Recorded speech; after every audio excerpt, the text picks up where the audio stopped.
September 24th, 2022, Surreal Saturdays, where we are surrealing the hell out of it. Already, we are your delightful disruptors, streaming live into your eyeballs. I'm the Artist D. And I'm Attasalina. And I already have a frog in my throat throwing me Oh off. no. Thanks to the allergies, thanks to the sinuses, thanks to all the things. Thanks All to things. summer dust coming to an end, although not soon enough.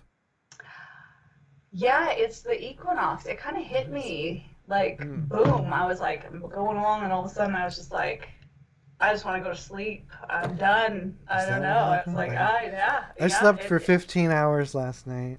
Oh, I don't nice. know why. I don't know what happened. But it's basically a brand new show for us because we haven't done this since June. That was our last. We just took the summer as one should because, I don't know, I hate the summer. It's not my favorite. It's not my favorite time of I don't year. want to No, hate. summer is not my favorite time of I year. don't want to hate on any part of the year because it's, could be your last. It's a year. It's important to live your life, but at the same time, I really don't like it. It's hot. It's It's very really hot. hot. It's very hot. And yeah, it's hot. So yeah, I did have some nice times, but it's a lot of like managing what time of day it is and getting out before it gets too hot. And it is nice that the days are longer. I like that it's light, late. That's nice. But yeah, I definitely prefer the spring and the fall is a little more comfortable. Although I'm up here at 7,000 feet, and if I go up the mountain, it's 10,000 feet, just Oh. like right up the mountain. Okay. And so even when it's really hot, you can, like in California, we went to the beach, to get away from the mountain heat. Here, you go up the mountain, and it drops like 10 degrees, and you're up in the forest and stuff. So that's nice. That's nice. We can't really escape much here. No, you can't skip. All you have is air All I have is conditioning. air conditioning, and I'm one of those poetic souls that needs to go out and connect with the wilderness and feel the cool breeze and make it a moment in my head that I'm like one with the universe. But you can't do that in 120 degrees. I am not one with the universe. I am baked with the universe at that No, point. part of why I moved here is because it doesn't really get that. It doesn't get that hot here. It's hot. You have to be careful. And I take my dog everywhere, so like I have to go out early so I can take her out. I can't like go out anytime, just mainly because I have my dog with me. But it's not so terrible. But it's definitely the sun is intense here. You don't like if you're in your car and you're driving from place to place, you're fine. But like if you're stuck out on foot or on a bike or something like that, like you got to be careful because yeah. I have found like I now feel the difference between the hundreds and the 90s. Yeah. Like when you just get here and it's a couple years, you just don't. But I don't know. I spent a lot of time outdoors this year, probably first time ever. I've been here for like 20 years, but never really left because I always had like the office job. I'm always stuck in the air conditioning, which was good. But I had a lot of traveling to do and a lot of outside stuff. So I did feel like, oh, it is 90 as compared to 110.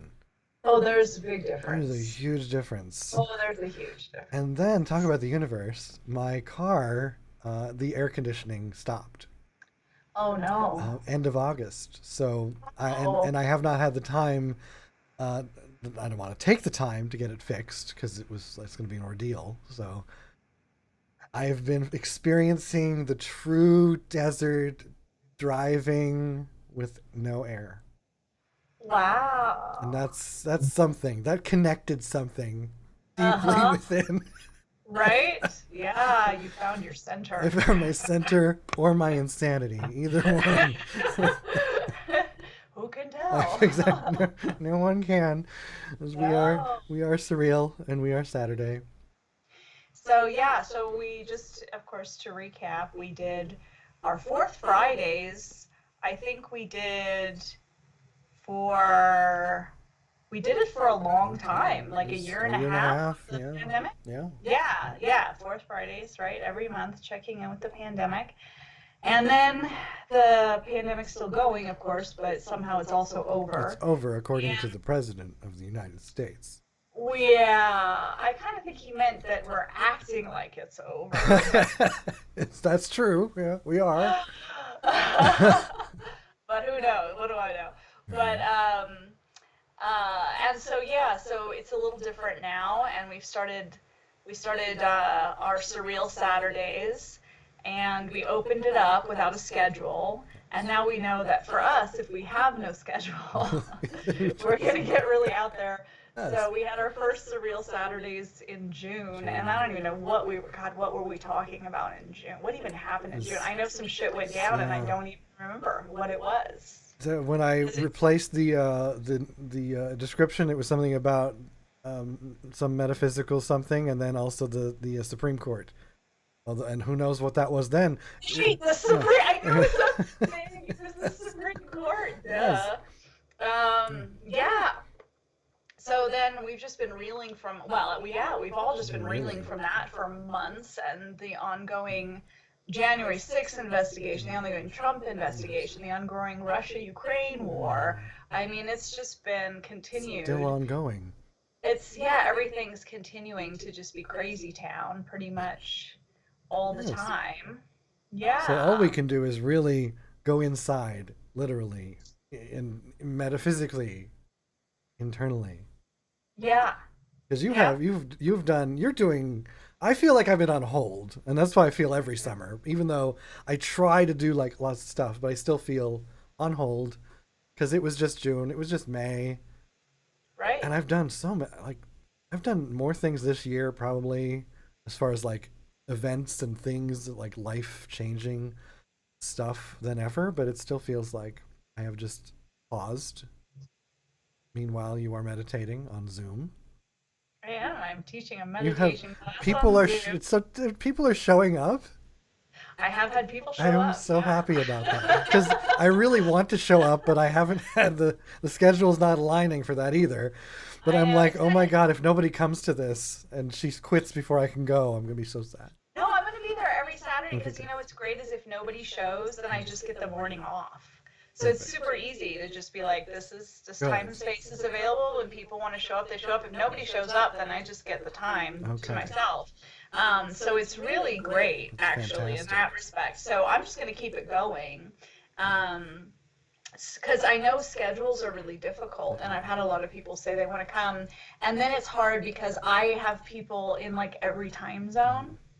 So it's like picking a time that we're all like a couple hours apart in different time, so it's like picking a time that works for me, and then how it trickles out into other time zones, picking a day. Like some people want to get out first thing in the morning, you know what I mean? And then they're out, so they want a super early session. But if I do super early, my California people are going to be like 6 in the morning or whatever, and I'm not a morning person. So I haven't quite figured that out. But I just wanted to launch the class and jump in. And my first class, it was great. Had several people there, and we had a really good session.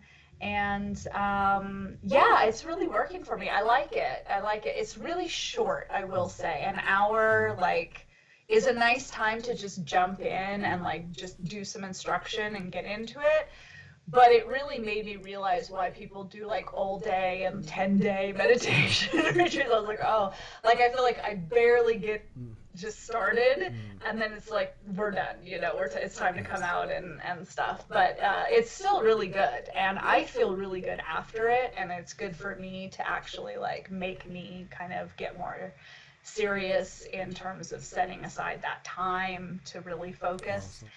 And I've had a good response so far from people. Awesome. And so, yeah, and again, yeah, it's just kind of an experiment right now. And maybe I hope I can do some meditation stuff in person at some point, but it's nice to just do the Zoom.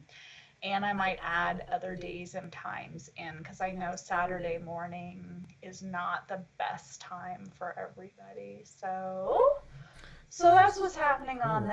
So that. currently Saturday mornings on Zoom for now. That would be what's been happening. Yeah, Nice. currently it is every Saturday morning. It would be 9 a.m. Pacific, Okay. 10 a.m. Mountain, 11 a.m. Central, and noon Eastern. So for my Eastern peeps, it's like noon Saturday.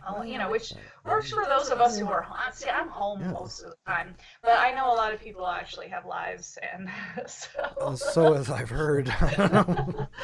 I'm like, whatever. It could be really any time. I'm here. Call me if you want to meditate. I'm around. Exactly.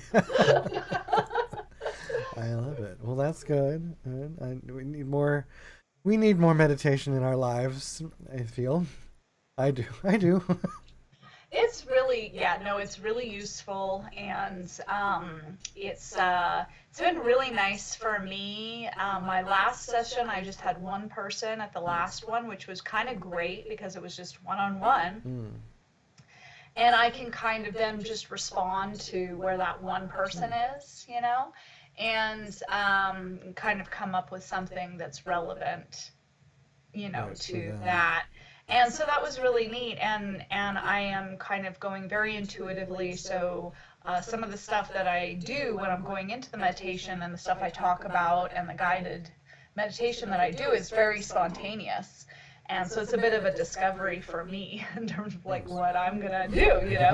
And yeah, I was really pleased, I have to say, with some of the things that I talked about and like where I went with the meditation, that I just wouldn't go if I wouldn't do that if I was meditating on my own. Right. I'm gonna go somewhere else. Right. So when I'm meditating with somebody else, and especially if I'm doing a guided meditation for other people, it causes me to go into things that I wouldn't go just on my own. And I started a Facebook group called Dhamma Road, which is my little Sangha group. I think I invited you to join it. And so that's where I'm posting the updates for my meditation class. So people can, I know not everybody's on Facebook, but it's an easy place to do groups. So It is. that's where I'm posting the updates for the class, so I don't have to constantly post everywhere for it. So if you're interested in meditation, you can go to Facebook and request to join the Dhamma Road Sangha group and come meditate with me.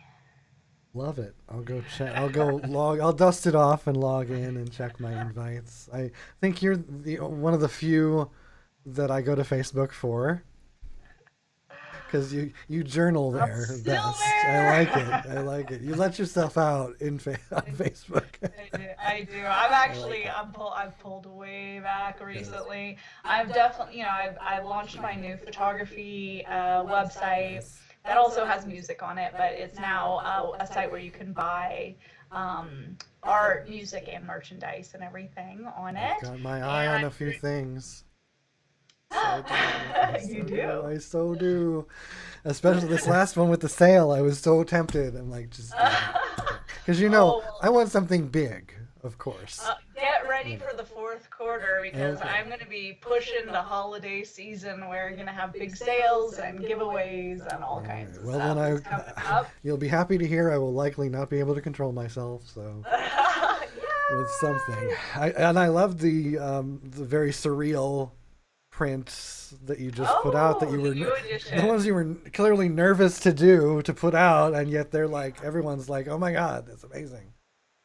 I've been doing some cool mock-ups in terms of the different ways you can order those images. And yeah, like I came up with, I'm going to share soon, actually, if you print those images on the metal prints and then do a float frame, like a white float frame, looks super cool. The white frames kind of are very contemporary. You could do black frame too, but I don't normally like white frames, but I like the white frames on the Okay. color images.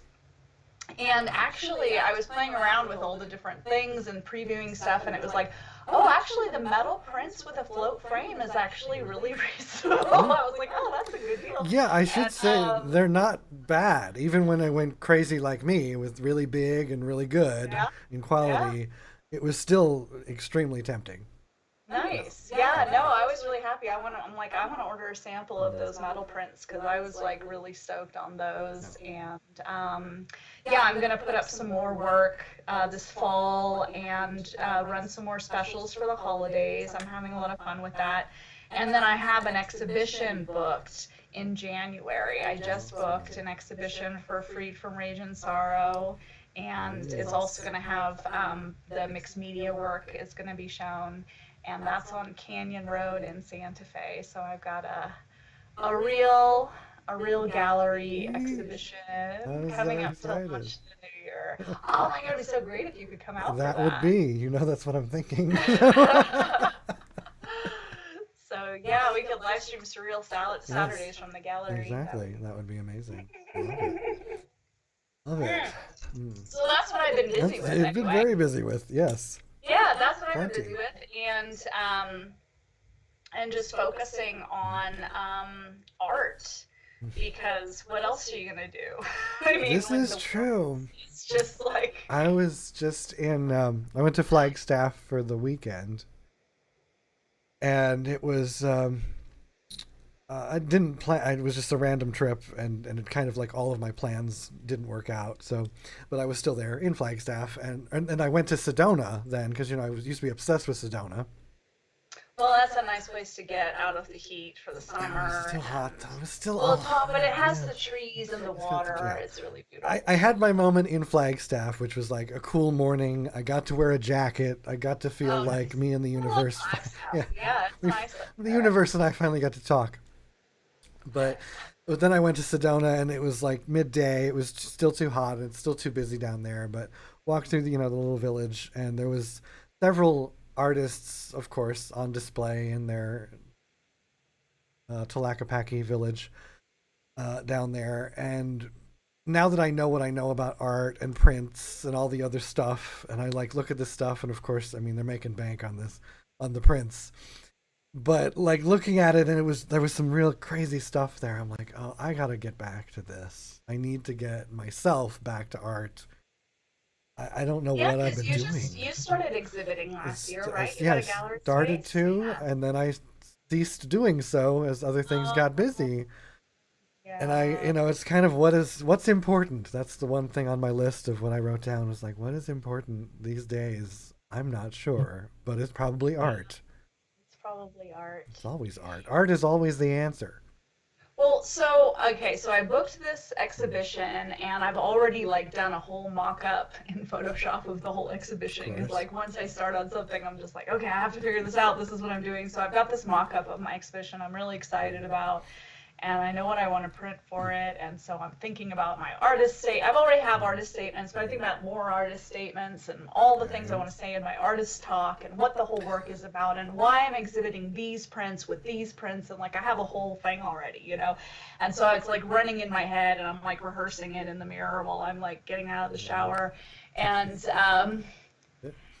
and so I'm like, the thing is that comes to mind for me, and not to disparage anybody else. Everybody has their own journey with art Sure. and their own experience, but some people don't think, in my opinion, it seems like some people photography is not like essential. They think it's maybe superfluous, Right. right? Right. And I kind of wanted to share with people that for me, it's extremely essential. That for me, photography was not something I was able to do because, I mean, I was in a privileged position relative to certain things, but relative to the culture of the United States, I did not come to photography from a privileged position. Photography was like, all the British invasion we got with music because all these guys, all they could do was either work in a factory or get famous in a rock and roll band, right? Yes. And we got Bauhaus and we got the Beatles and we got all these guys because it was worth it to get in that van and go Right. be a rock and roll star, or because otherwise you're working in a factory. There is nothing else. There's no class mobility. And here it's a little different. We have our classism, it's pretty gnarly, but it's a little different than England. But for me, photography was that rock and roll ticket for me. Photography was my opportunity. My camera opened doors. It changed my life. It allowed me to earn money. It allowed me to be an artist. It allowed me to be a different person, or to become the person I am, basically. And so for me, photography is extremely essential. So I don't relate to it as something that you do for fun, or you get to do, or that you do it because it's extra.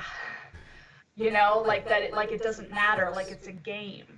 And for me, I know it's not food, I know it's not that, but for me, it was my food. Yes. It paid for my food. It paid for my rent. It was my ability to do something, in that wasn't, working in a factory, or, it wasn't being a waitress. That wasn't, it was my opportunity, and I took it.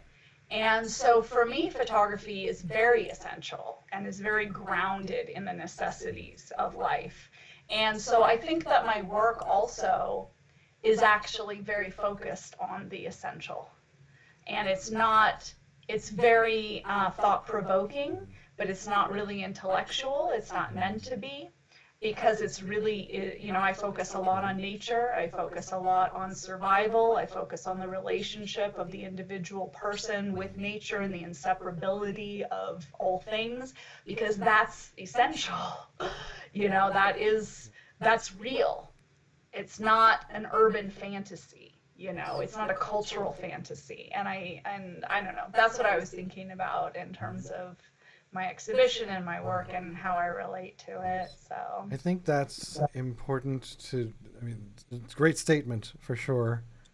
And when I look at art, and I guess I'm a little bit more analytical, maybe I want more than I should from the piece. But like when I was looking at the art this last weekend, I wanted to know, like, what's the medium? What did they do? What's their, what's their vision here?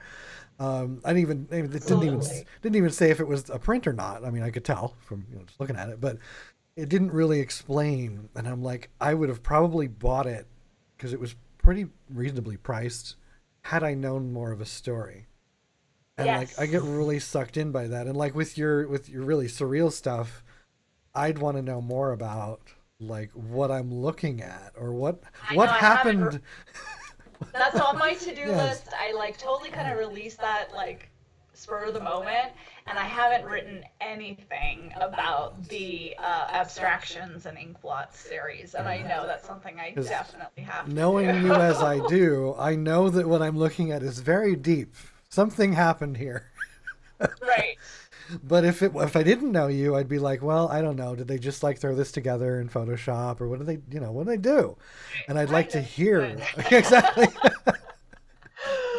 But I'd like to know. I know. I need to explain those. I've written about most of what's on the site, but I haven't written about those yet. Those are difficult for me a little bit because of when I did those and what I was going through when I created those. And yeah, I was going through a lot at that time, and those became this kind of obsession. Like I just couldn't, they were very, like, it was an obsessive thing that I just kept doing. Like I just would get up and I'd spend hours like at the computer. This was in the early days of my disability, and I wasn't shooting commercially anymore. And I was kind of like I thought I wanted to stop doing photography, but then when I stopped doing it, like I just was very lost. And so I was, photographing. I hadn't returned to shooting film yet, and so I was photographing stuff on my digital camera, and I lived near a graveyard, and I had some trees in my backyard, and I was photographing trees in the graveyard in an old cemetery. It's a rural cemetery, and photographing trees. Some of them are trees in my yard, and I just started, I don't know, working with these images, and then I got obsessed kind of with the idea of these imperfect mandalas. There's one that is actually a symmetrical mandala, that's from a manzanita tree. And the rest of them are basically kind of playing with the idea, again, of an abstract mandala type thing, but they're not symmetrical, and there are all of these different layers. And so they were really just kind of driven by these kind of weird emotional states that I was in, and the things that I was going through. And the titles kind of speak to a lot of that. And it was just kind of also a total departure from anything, you know, representational. Most of my work very representational, and just kind of going in a totally different direction. And it was just very emotionally driven. And I was in a pretty, you know, I was in a pretty kind of intense emotional state at that time. So that was right before I think I met you, actually. Yeah, right about that time. Back then. Yes. Yeah. And that's, I've learned a lot, I should say, and repeat myself because we've talked about this before, but the shows that we've done, and even on just the podcast we've done, I've learned to kind of chill a little more when it comes to art. Like, I'm always like, what did you do? What did you think about? Why is this looking like this way? Like, I want to fall in love with it like that. But really, people out there who just randomly buy it thinking it's amazing, they're more on the right path. Like, they connect with it. If you connect with it yourself and it speaks to you, it shouldn't matter what the artist did to get there. Like, if that's true, although I think it's very interesting. I think the story is very integral, and I feel like that it is driven by stories, and that part of the interest is that you do have, that there is a story to the image, and the images aren't just because they look nice, right, or you know what I mean, like that they're, but that they art comes from somewhere. Yes. Well, I think, and maybe that's the Leo in me, is like, if it's on my wall, I'm going to not only tell them, what the audience that's in my house, what it means to me, but I want to tell them what it meant to you. Like, I know the artist that did this, and the reason that she did this is this, and she was in this, you know, moment, and it was amazing, and then I connected with it because of this and this. So, like, well, it's just more to talk about, I guess. Well, I feel like we if we're intuitively drawn to something, we know there's a story there. We know, we can feel it. It's like song lyrics. We don't necessarily know exactly what they're talking about, but we can tell, even just by a word or two, that we're connecting to their narrative. And if we dig deeper and we really read and analyze those lyrics, we'll find that we know exactly why that caught our ear, because it was exactly what we thought it was. But it's more intuitive and emotive. And so I do think that there is a lot of photographers are really required to talk about their work, even more so than like other mediums. We really have to talk, we have to have narratives, and we have to understand our work, and we have to know how to talk about our work. That's like, that's not optional. It's because of those damn people that think you're just taking a picture. Right. We really, and I mean, painters, everybody has to, but the narrative for photography is an integral part, and that's part of why I became a photographer, because I'm a writer. I was a writer before I was a photographer, and so photography is a very literary visual medium. It's very literary. And I love that. So no, I think I love talking about the work, and I learn things when I talk about the work, and it's also hard and sometimes a pain in the ass, but no, I feel like you do need to justify the work. It can be anything. It doesn't matter how hard it was to make or easy it was to make, or what you did here, although you can really appreciate the dedication of the processes and everything. Absolutely. But I think it's really interesting when an artist does know exactly what they're making, you know, and they know why they're making it. And you don't always know it in the moment. Sometimes it's after the fact, because it's very intuitive. But it's like you intuitively create, just like with music, you intuitively create, and then you step back and look at it, and then you're like, oh, I totally know what I'm doing. I totally know what I just did. Like, I didn't know why I was drawn to it in the moment, but you step back and look at it and go, oh yeah, that's definitely, I remember what I was thinking when I took that image. I remember why that scene I didn't take, like, I do a lot of landscape photography, but I don't necessarily photograph something just because it's pretty. Right. There's usually something in the composition, in the landscape, that is about something very specific. It's a memory. It's a part of my life story. It represents something. Like, it's not just, I'm not a traditional landscape photographer in that I'm just looking for the most outrageous, beautiful scene.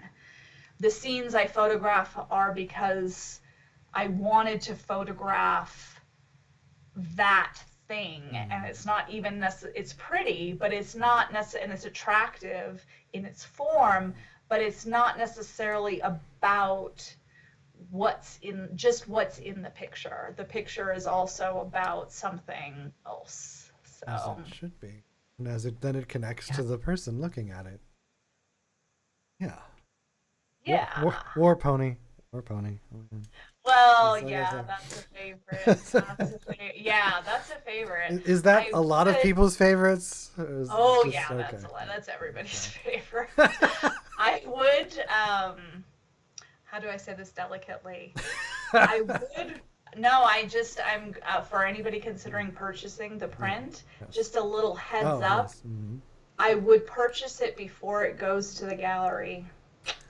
Ah, Yeah, okay. just, So yeah, get on just that shit. All note to right. self. Okay. God damn. That's what happens when people get popular and stuff, and then start going to galleries, man. Well, I mean, again, I Which don't is want to, like, good. Yeah.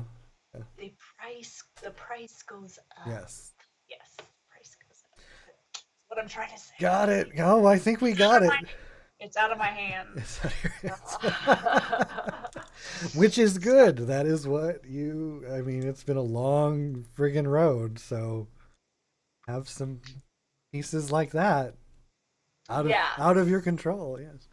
Right. Well, that's the thing, right now I've just released these collections. I'm not currently represented. You can come to the artist directly, and this is what I've got right now. I'll be offering a lot of great specials through the holidays, but starting next year, some of that work is going to be less under my direct control.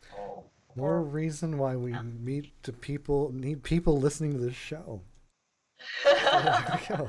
I know. I was like, I kind of wanted to like tell people that, but I'm like, by the way, like bargain price, you better come in before. Like, I feel like that's also like, how do I do that without sounding really gauche? Seems kind of normal. That's just how it happens, so it's okay.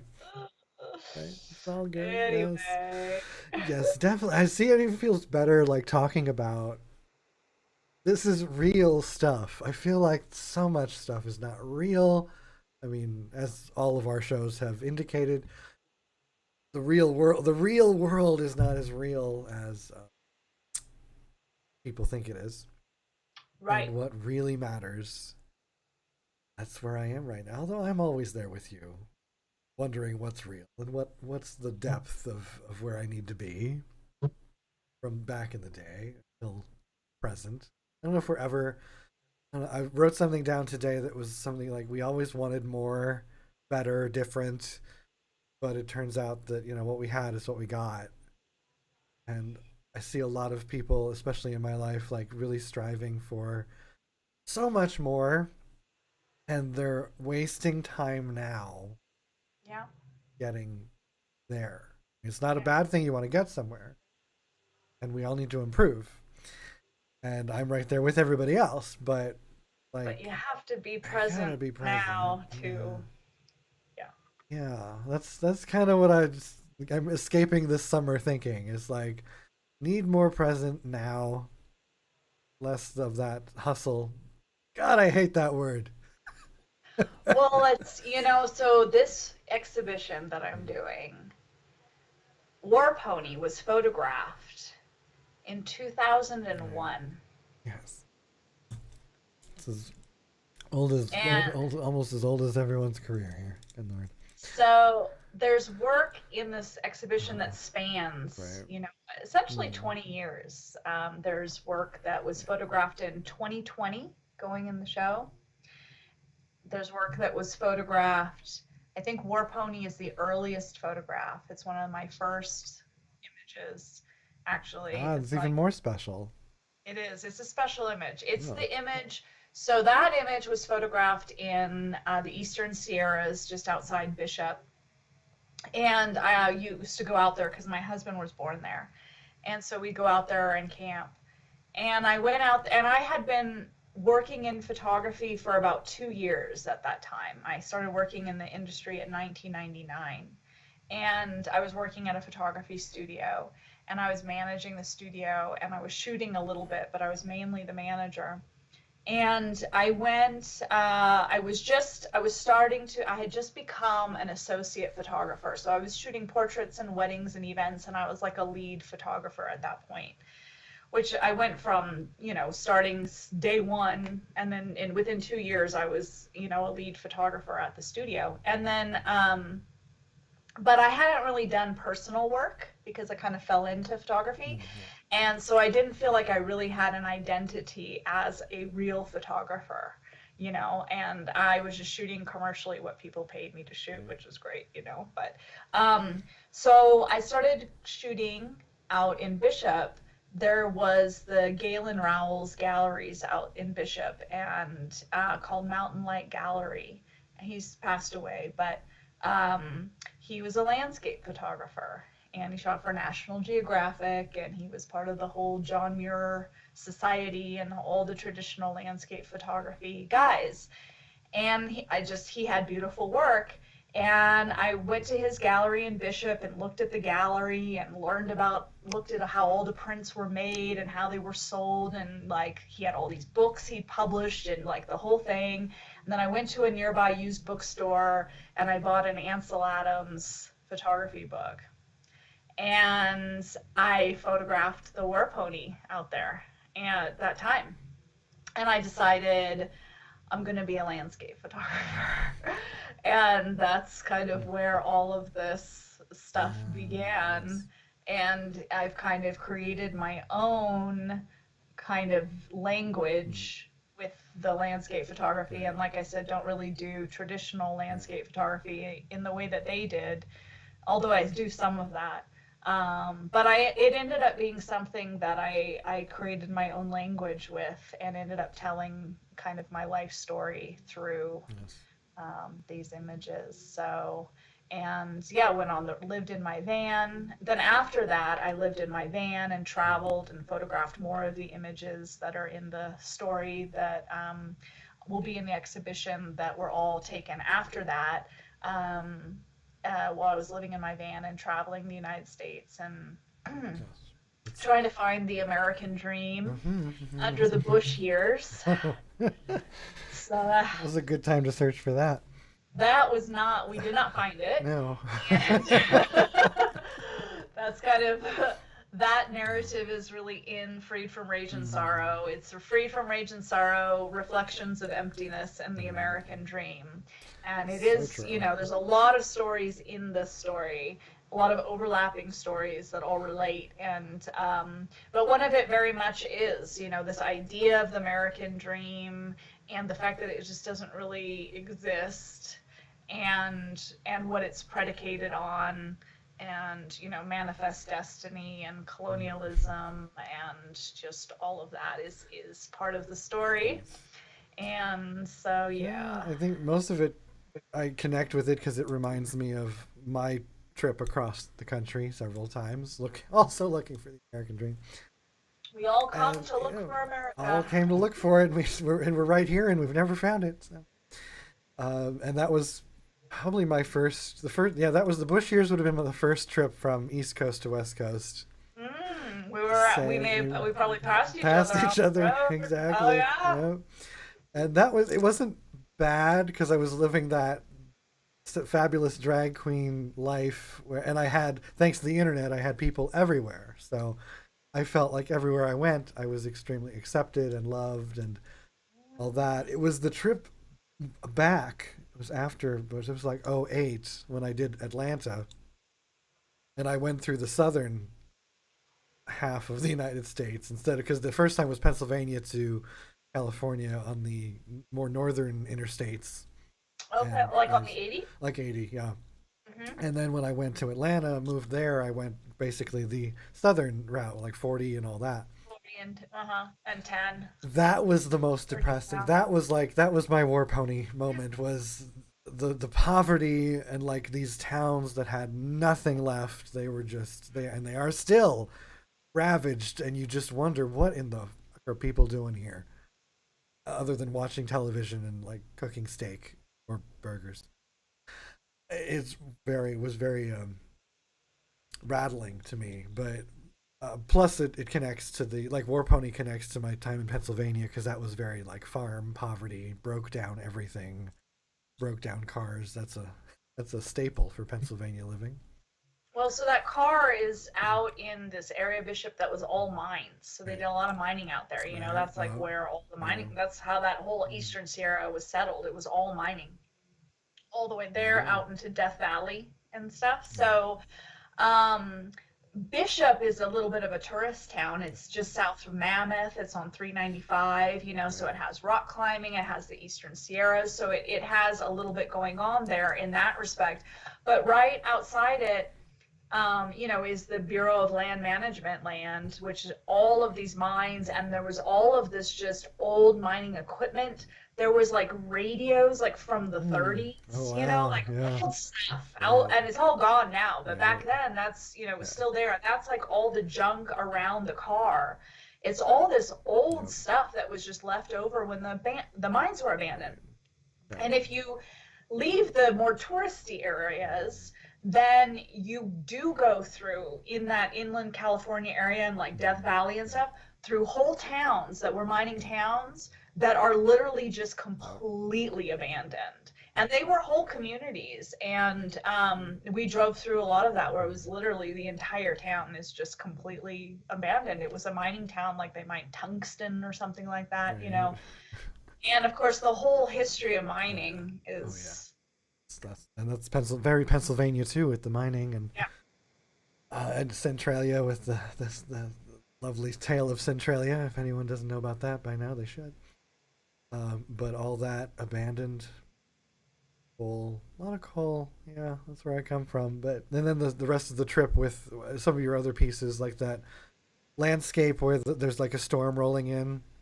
Yes. That just because that was my forever time in Arizona. Like wherever I drove for long distances, there's always a storm rolling in, Right. and that speaks to me.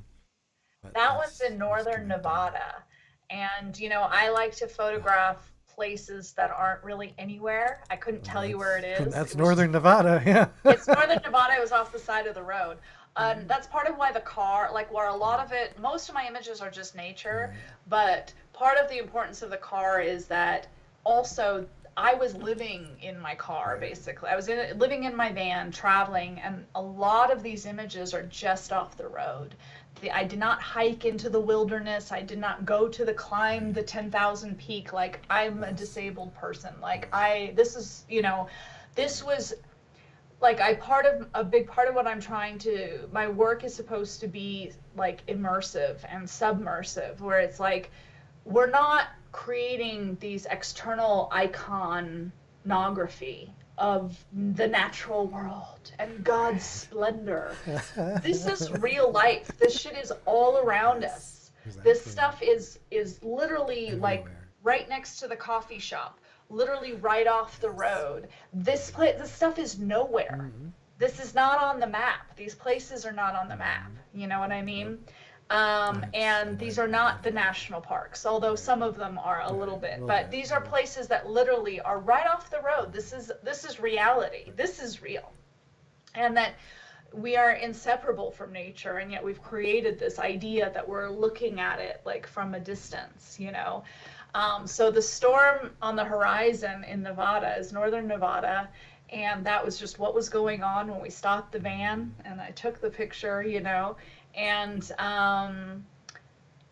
but what it reminded me of, the reason why it's titled that is because what it reminded me of is the last scene in the first Terminator film Ah, yes. when she's getting her gasoline. She's Oh, headed to that's Mexico, so. and she's headed to gasoline, getting her gasoline. She's headed to Mexico, and the guy takes the Polaroid picture of her. Yes. and she says, "There's a storm coming." And That's one of my favorite scenes. and I remember in the 80s watching that when it came out as a kid and going, "Yeah, there's a Yes, storm coming." there certainly is. And Yes. so that image was very much about, growing up as Right. an 80s kid, Yes. all the films were like, by the way, your Right. future's fucked, Yes, exactly. And so now we're here. And indeed it is fucked. And it is, and it's exactly Yes. what's going on. And so there's a lot of there part of like why I'm doing old alternative processes kind of juxtaposed with more Right. contemporary styles is because it is this like intersection of past and future. In remembering being in the old world, knowing the future was coming, and now we're also in the future, looking at kind of images that document that Yes. experience. So there's actually a lot of pop culture references in my work, titles that relate to movies. The War Pony is also about a movie. The War Pony is titled that. I mean, War Pony is kind of a popular Lakota Right. title, right? Right. And but the reason that image is titled War Pony is because of the movie Powwow Highway. Oh, okay. I did And not know so this. that is like a seminal Native American. That was like one of the first like very important Native American films from the late 80s also. Adding it to the list. And um, the main character, one of the main characters, is on this trip, and he's on a spiritual journey, and he gets this old beat up car, and that he calls Protector because it's his war pony. And he's taking this war pony to a powwow. And on the way, they have to go and break a friend's cousin out of jail in Santa Fe, New Mexico. And the car gets end up like being, they get like chased by the police, and the car gets shot up and explodes and is destroyed in the film. And so the image is actually kind of symbolic of my journey to end up here in Santa Fe, New Mexico. And the print was actually made here. And it's actually an homage to that Native American film and kind of all of that, what that represents as well. So there's many, every image is not just one story, Right. it's like 50 stories. Many.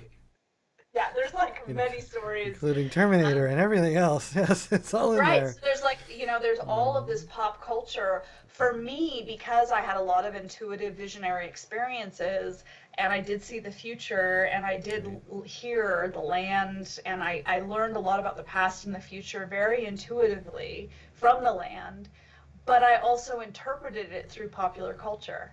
I interpreted it through movies and music and song lyrics and all of that. So my language is this combination of kind of intuitive visions that very much came from the land, which is why I'm photographing the land. It's representative of my relationship with the land. But the fact that I process that through pop culture and music and videos, and that's part of my language, especially being a Hollywood Los Angeles Right. girl that I am. A huge part of my language is interpreted through film and music. So yeah. Yeah. Exactly. Yeah, that. Exactly, Yeah, right? all Of that. course, Yeah, that's exactly. it. Not to Yes. mention all the Buddhism, Taoism, Right. and other stuff that's going on. So yeah. Yeah, it's really no wonder people, ignore the truth. It's just so much. There's just so Well, much.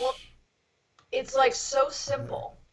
It's so mhm. simple that it's so So complex. complex. Yes. And that's kind of what I'm doing with my work too. These images Mhm. are really simple. Right. And you don't need all the stories. Right. You can just say these are simple, beautiful images representing obviously the harmony and the nature of existence from a very Zen perspective. And Zen, I use Zen as my shorthand simply because Zen is Taoist influenced Buddhism. That's where Zen comes from. So Buddhism started in India, it moved through China, and it ended up in Japan. And so that's where the kind of Zen mentality and Zen aesthetic it's a little bit of a shorthand for Taoism and Buddhism. Got it. And so both of those principles go into my work, and that's how I was raised. I don't see reality through a Christian lens. I was not raised in that. And it's not like I don't see that because I was raised in it and then I deconstructed it. I never began with it in the first place. My upbringing and my whole worldview and the way I interpret reality is from an indigenous view. Taoism and Buddhism is an indigenous view. It is very congruous with Native American traditions that I've had the privilege of interacting with. It is not a Judeo-Christian view of the universe, and it is fundamentally different. So I am not deconstructing Christianity. Right. A lot of people are doing that. They're either making Christian art or they're making deconstructed Christian art. I don't come from that at all. Right. That is not where I'm coming from. It has nothing to do with my narrative. And I think for that reason alone, a lot of people don't know what I'm doing because they don't realize that Yes. that's mostly what people are doing. Yeah, that is very true. And always, I mean, it's a good place that, I mean, to me, I'm glad you started there because I did not. I started from the Christian lens and spent how many years, even now, it's just like I always feel like I'm starting over when I find something new. I mean, we went through that during the pandemic. I learned all of this, the Native American stuff that we went through. I read so much that I never read, and it's like, God, how much time does one have to spend spinning their wheels, getting out of that Christian lens and that Christian structure? Even though, if you asked me, I'd say I shucked that off at 13 or so. But still, even to this day, it's like because I didn't have the time as a child, which is always very important. Like, you know, if you had the time as a child to learn something like you did, that was a lot more time than we as adults usually have to put the time into it. I Right. was enraptured with, you know, Jesus and God and the Holy Spirit. Amen. All that was like, that's what took up my time. You know, I had 20 good years of not having to work and not having to do anything and just living at home with mom and dad. And what I learned there was more of that Catholic lens and that structure and how to get Right. out of that and save myself from that. So by the time you get to the truth, you have very little time left between working and living to actually find and read all the things you should read. If I could have read all the things I've read in the last 10 years when I was a kid, that would have been awesome. Right. I That's know. why I recommend to anyone listening, if you're a kid, read all the things. Well, I know that's the thing, it's that, and I'm fortunate, I have a lot of unfortunate things in my life and in my childhood. But I am very fortunate, in my opinion, for myself. What I really do appreciate is that I had people around me who were intentionally raising me to be something completely different. Yes. Yeah, that's And definitely not to downplay all that you've been through because you've been through no, and some again, I'm just major saying, yeah, shit starting over and over and over again, just like the rest of us. So, right, like yeah, heavy duty shit. But I will say, I can't say. I mean, I didn't choose this. Like, I was born into a situation where people were intentionally trying to raise me to be who I am. I mean, for better or for worse and all the other shit, that was the intention for whatever reason, and that is what has happened. So or you have it. And of course, I'm part of the society. I'm inherently right. influenced by Yeah. the society, and it's all part of my legacy. And my ancestors were Catholic, and all of Yeah. that. But so it's not like it's not Oh there, no. but it's very different when you yourself are really not exposed to it, and you're not exposed to the cross. You're exposed to the Tai Chi. That's what you know. That's your language. You're taught about the Tai Chi, you're taught about the I Ching, you're taught about what Taoism means, you know what Yin and Yang means, and you're not learning about it because it's on a surf Right. T-shirt. Exactly. You're learning about it from people who came from China, who were raised in Taoism. So Yeah, it's a little different. Yeah. And so I do at what happens, and this was their intention. What happens when you train a child in a different system from the beginning is that they see the world that way. That is their go-to. It's not translating it. They just don't. I don't have that foundation that I'm filtering through. I don't identify with the cross. I identify with the circle. And I don't know what. I don't, I mean, that's a other good. than That's like a the good four one. So, yes. directions and stuff, like Yes. but like in No. terms of the Christian No, that's cross, like good. I I don't like that. see that. I don't interpret life that way. I interpret it from the more from the Taoist perspective, which also is harmonious with the Buddhist perspective, which is also harmonious with the Lakota traditions that I learned. And that was part of why I wanted to learn these different traditions, is to see if there was any consistency anywhere.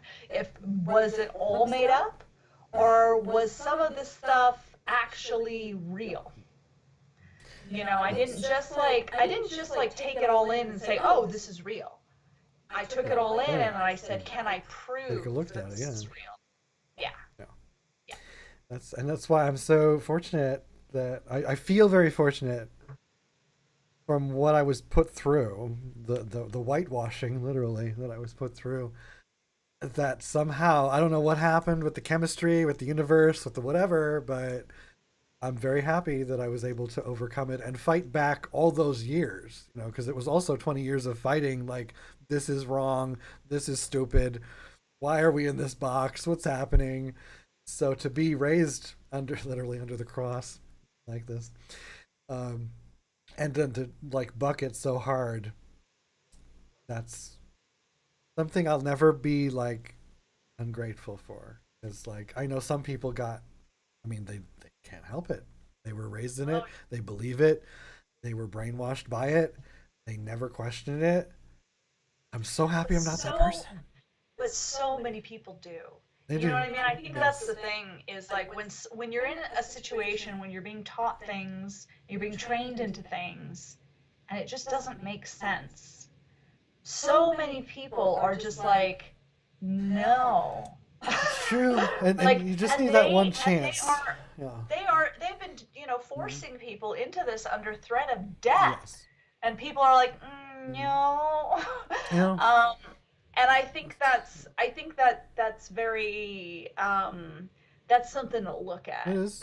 It is. Because I think about even not only my mother, but like my grandmother, both had kind of that moment of, oh, like that's all they needed was like they just had to see somebody else doing something else, get some more, education of something outside of that box. And it was just like, oh, yeah, this is Right. stupid. And then they stopped.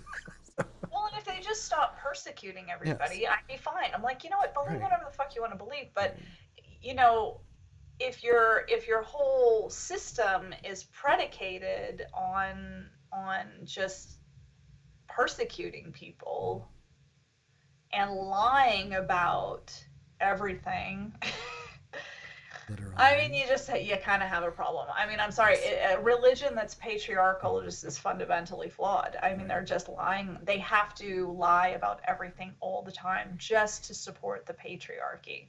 And of course, we've talked about this. Yes. So anybody deviating from their concept of gender norms based on the patriarchy is a target, as you know. Oh, no. So that is a really problematic system, because you have to oppress the majority of the people. The majority of the people are women combined with your LGBTQ spectrum, right? We're the majority. If you put us all together, and we are all oppressed under this Because that spectrum is a lot more spectrum than people think. Right. So basically, the majority of the people are completely oppressed, are either subservient and have no rights, or are put to death, basically, historically, under that system. That's just, I don't care what your theology is. That right there, like, you want to dig Jesus? Fine, have at it. That's not the problem, okay? Jesus is not the problem. No, he's not. this is all this other shit, that they're claiming that if you love Jesus, then you will voluntarily participate, basically. And it just came to mind what the news that happened recently that has been driving me crazy. Speaking of all that, the Queen, Yeah. the Queen. Oh, right. I know. I wanted to talk about. Oh, I got some shit to say about the Queen. I think we added the last 30 minutes here, folks. All right. Because that's been just. Queen it up, baby. I was very happy to see so many people actually, and I mean, I live in the Twitterverse, so I see more people that are using their brains for some reason. They're on Twitter. I know. I was happy to see that there was pushback of like, no, she was not the cute old lady. No. Let's talk about the British Empire, shall we? Rule Britannia. The sun never sets on the British Empire. That's right. Think about why they said that. That's not a euphemism. No. Yeah. What was the other one? The most celebrated holiday in the world is celebrating their independence from Britain. Yeah. That like every single day of the fucking year, basically, there's like an Independence Day. Yes, absolutely. So anyway, in a nutshell. Yeah, the mixture of like, and this whole, I don't know how many days it was of mourning, and even now they're like, well, should we do that? I mean, last time we did that was what, forever ago, when people could take a week off and mourn this person that's been ruling their ass for how long? It's great. No, it's really interesting. It's definitely really interesting to look at because she was born in the 20s. She would be born in the early 20s. And yeah, went through. And I mean, I think that people who are getting all like, don't talk about my queen, whatever, dude. I don't care I'm sorry. I don't care what the English have to say. I'm sorry. I don't. Those English especially. But this is not about the person. No. You can totally respect that this woman, Elizabeth, was remarkable in many ways within her own right. Absolutely. That we're not talking about that. No. We're talking about the monarchy. Yes, we're talking the roles, yes. And the whole obsession with people going on and on about how the monarchy doesn't matter. It's just symbolic. And I'm like, yeah, well, the swastika is just symbolic too, my friend.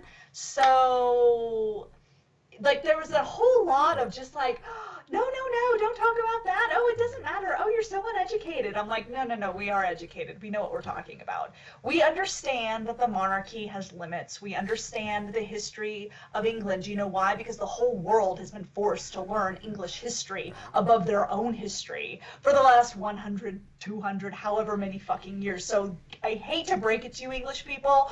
The whole fucking world knows your English history. Absolutely. Okay, we are not ignorant about that. We know about the Magna Carta. We know about these things, okay? Yeah. So we understand the limits of monarchy.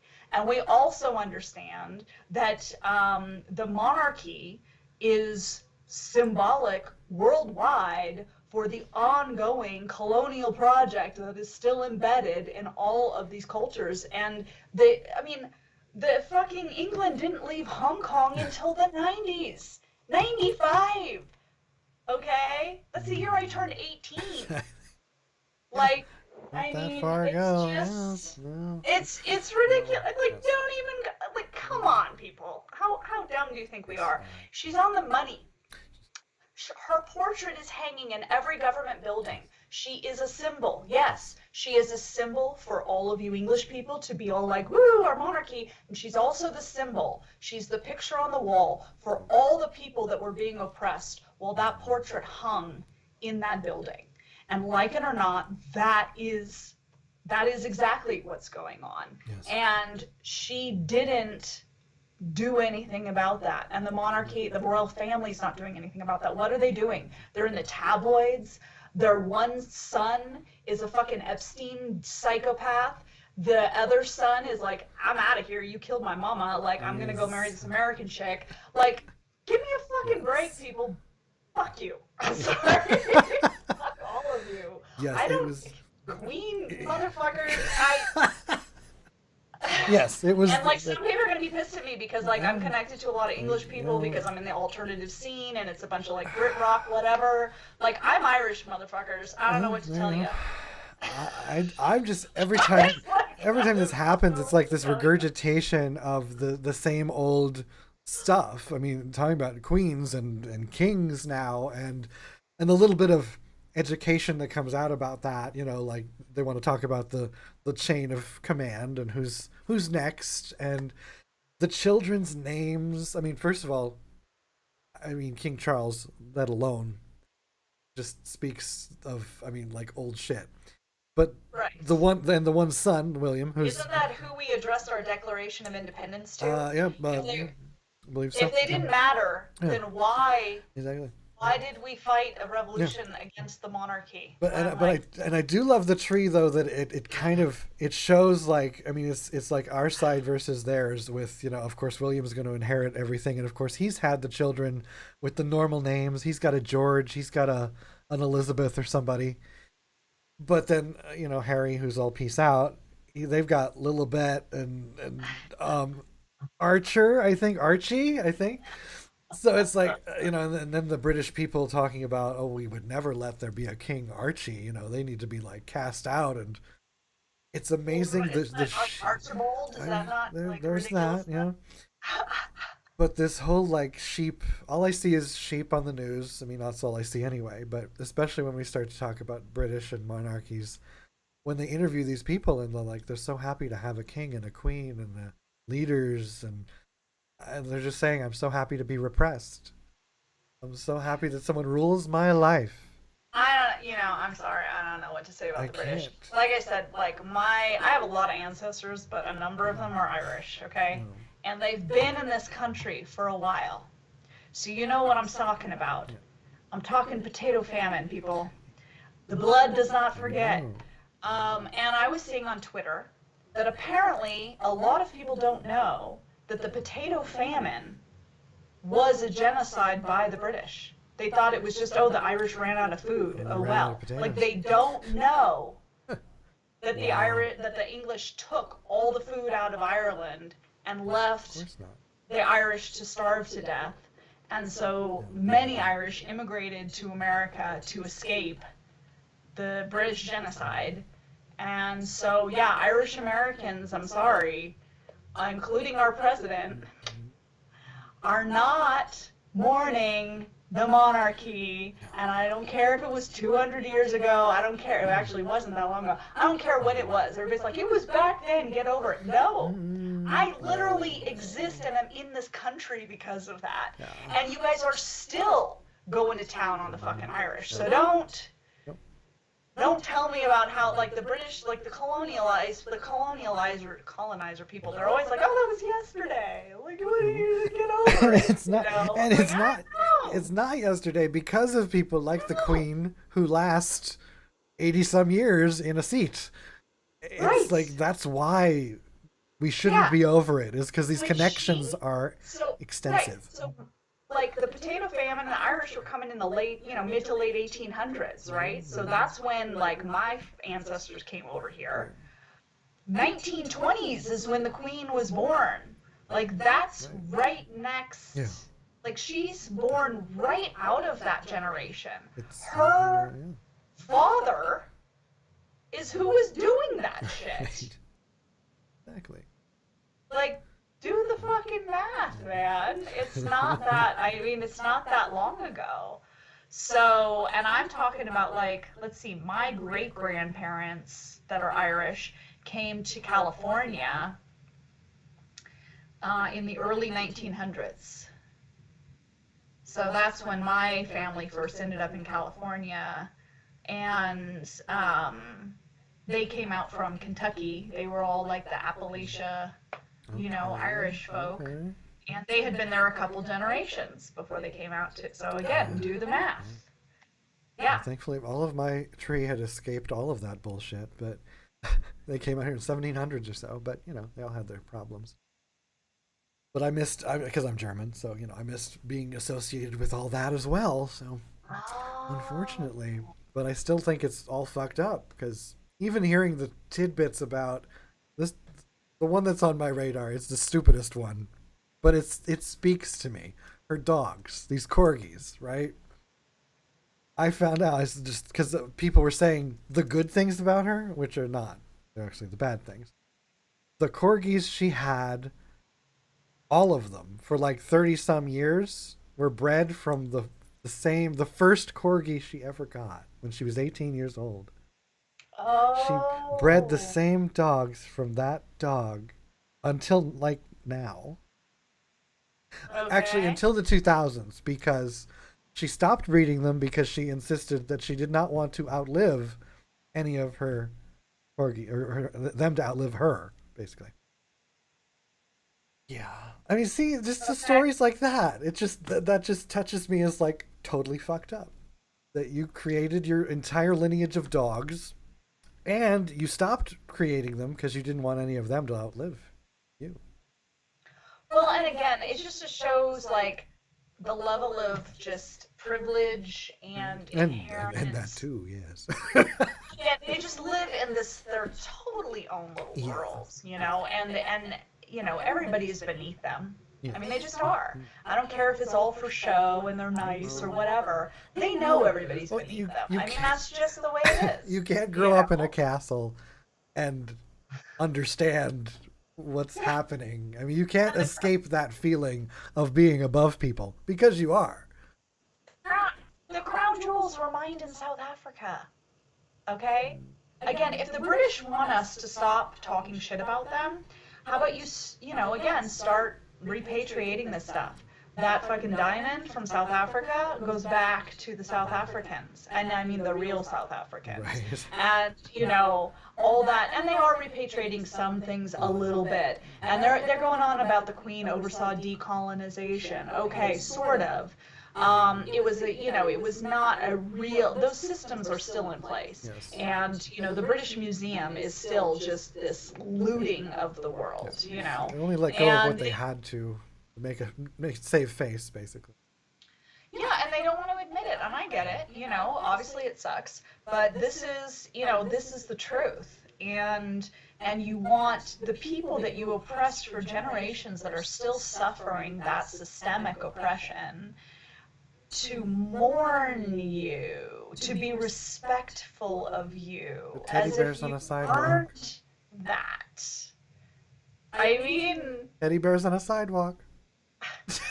Just, you know, this person has ruled your life, and you're leaving shit on a this is our sidewalk. queen. We're mourning our queen. Don't be I don't mean. understand. And I'm like, are you kidding? What? Uh, Who are you people? Where do you live?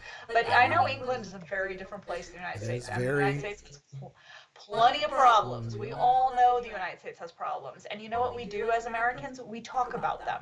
We're like, yeah, our fucking shit. Fuck our president. Fuck that dude. That's why we fought the revolution and stole the Indians' land so we could say fuck our president. So no, we don't talk, you know, they were censoring media that was making jokes about the queen. And I know we got all our issues and we do our own kind of censorship, but still, we can say whatever the fuck we want.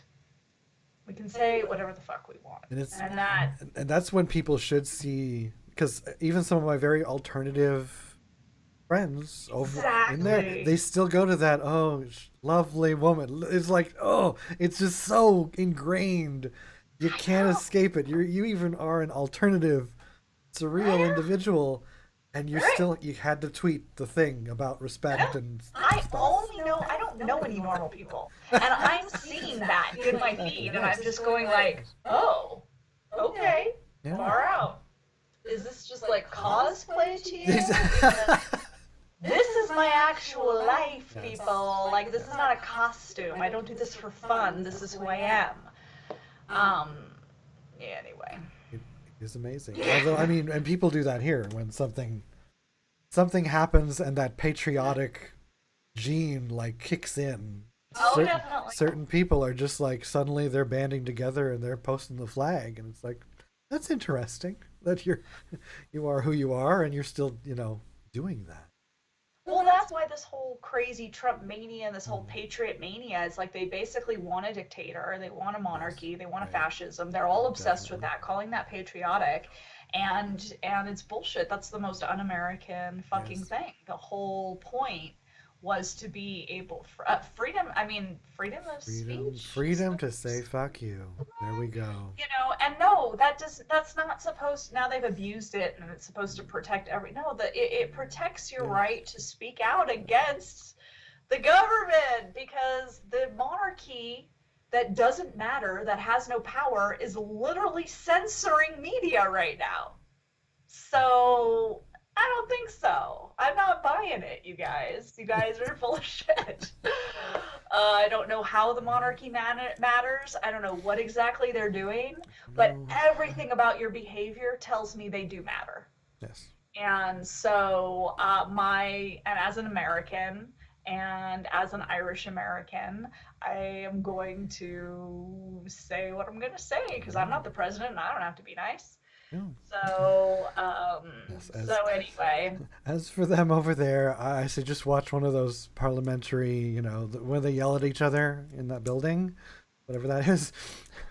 Just watch one of those. It's like, right. oh my god, wow, Well, and the English wow, talk shit about us all the all the time. I know a time. lot of Of English course, people, okay? yes, Like yes, English I do, people, they love to talk I shit do, about Americans. They do. love to look down at us. They love, oh, shit, shit. And I'm like, yeah.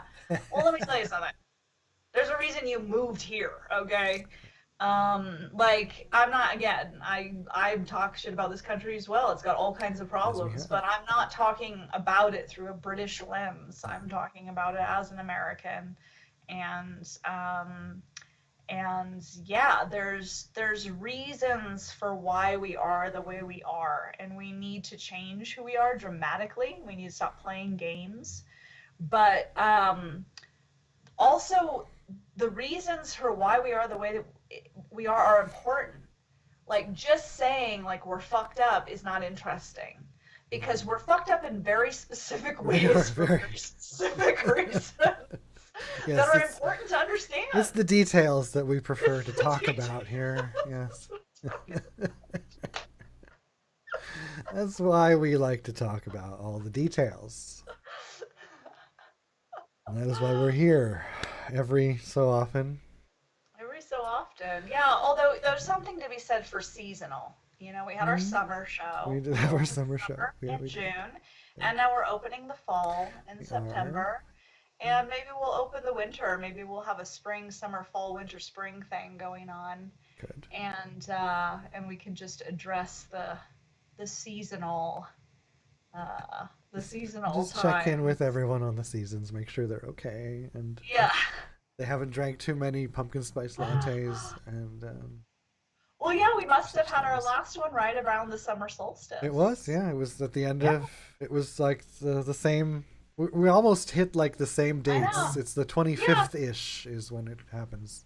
right. No, I think we should do that. We should hit the solstices and There the we go. equinoxes. I think that There we go. that's a good Yes, touchstone. yes, and And definitely need to do one from the gallery. from the gallery, and of course we can Yes, show up anytime we want we can to. show. I'm just Yeah, saying yes, we could yes, say those are our yeah. our Our pillar pillars. pillar Yes, shows. We're gonna check in with the four yes. seasons, and Because that was the whole point of Surreal Saturdays is we could do this anytime we want. we could do it on It doesn't even Friday. have to be a Saturday. Exactly. Yes. Absolutely. Well, I think that wraps it up. I think I think so. I think we covered we've it. covered Did it. I We've get to 10? got everybody up. We come meditate. If you're So looking for something meditate. to do on a Saturday morning, you can I do a meditate. lot less swearing in those Doesn't swear as sessions. much. Yes, I'm sure it's very calm. I can't wait It's to kind of the attend. opposite. It's It's totally the the opposite. opposite. It's a whole other I've end of I have always personality. brought out the best in Attasalina. I swear. So until next time, we thank you for tuning in, and we'll see you, again. Go follow us, the Artist D and Attasalina. We're pretty easy to find. We are the ones and onlys. Just our only thing. Yes. So until next time. Bye. Oh. Queenly wave.